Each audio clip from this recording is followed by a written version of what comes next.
Hi guys, welcome back to another episode of our baking series, Baking Until We Make It. So today we are going to be making spicy chin chin, and this is the first time of making chin chin. So the first thing I did, I blended ginger and I just extracted the water. So after extracting the water, I went in with my milk and also 1 egg. So I whisked that together and that would be my liquid ingredients. So the next thing I'm going to be doing now, I'm adding 3 cups of flour, and also I added half cup of sugar, and I'm going to put in this nutmeg and also milk flavor. I went in with 1 tablespoon of baking powder and I'm going to mix this up together. Now for the spiciness, I just went in with some grounded pepper. This is very optional, I just want mine like that, so I added in grounded pepper, and I'm mixing my dry ingredients. So these are all the things I'll be using. So next I added butter to my dry ingredients, and I'm just going to mix this up together properly. So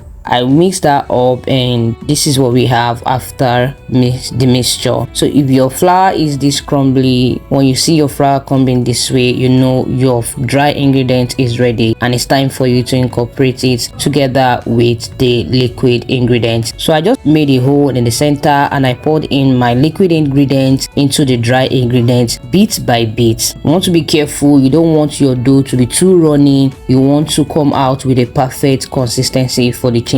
So I just kept on adding that bit by bit. So as I was adding it bit by bit, I was mixing it together, and when my liquid ingredient was exhausted, I put in milk because I wanted this chin chin to be very milky. So I was using the milk as the supplement until I got this perfect consistency. So this is the consistency we are going for. So I just kept it aside and I let it to settle for a while, and I went to prepare my work surface. So I sprinkled some flour on my work surface, and this is my chin chin dough. You can see how it bounces. My chin chin dough is ready, I believe. So I cut that into 2 equal parts. So the first part, I'm going to be rolling this out to be a bit flat. So the first part was flat and the other part was quite thicker than the first one. So that is the way I'm going to be doing the chin chin. So we have 2 different sizes of my chin chin. So I just take my rolling pin and I rolled it out to be extremely flat. As you can see in here, it's very flat, not too flat, because I want it to be easy to lift off the table, and I don't want the chin chin that's going to be breaking like cookie or biscuits. That's not what I'm going for, but I made sure that it was flat to the way I wanted it to be. So after that, I just take my pizza cutter and I use it to create a line. I just used to cut a line through it, and then I also cut it on the other side too, just to give it the chin chin shape that I wanted. It was very exhausting. This is a very tiring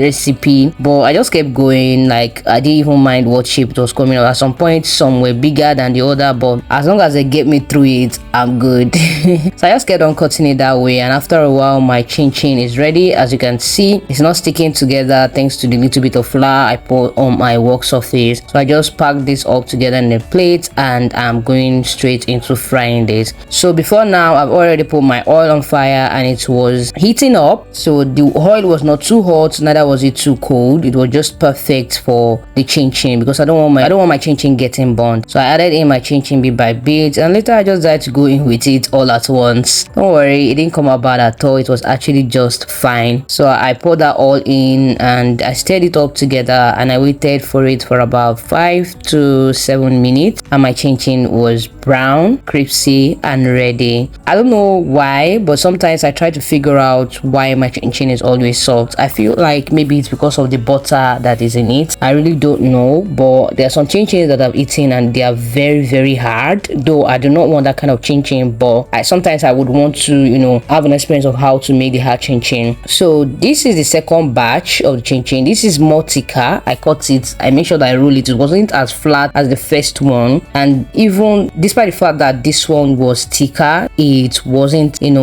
strong. Those kind of chin chin that you chew and then you start having headache. It wasn't that strong, but it had that, you know, solid texture. So I don't know how they make chin that are very strong or very hard. Is it because of the butter? That means, do I have to use less butter if I want my chin to come out very hard? So this chin came out perfectly. I loved everything about the chin, the taste, the texture, how crunchy it was. Everything was perfect. So I would say this recipe actually did me one solid. This is 100 for me. What would you be rating me on this one? I think I did so well, but I would want to try it again just to, you know, perfect it. Tell me how I did in the comment section. What would you be rating me? What mistake do you notice from here? Let me know in the comment section.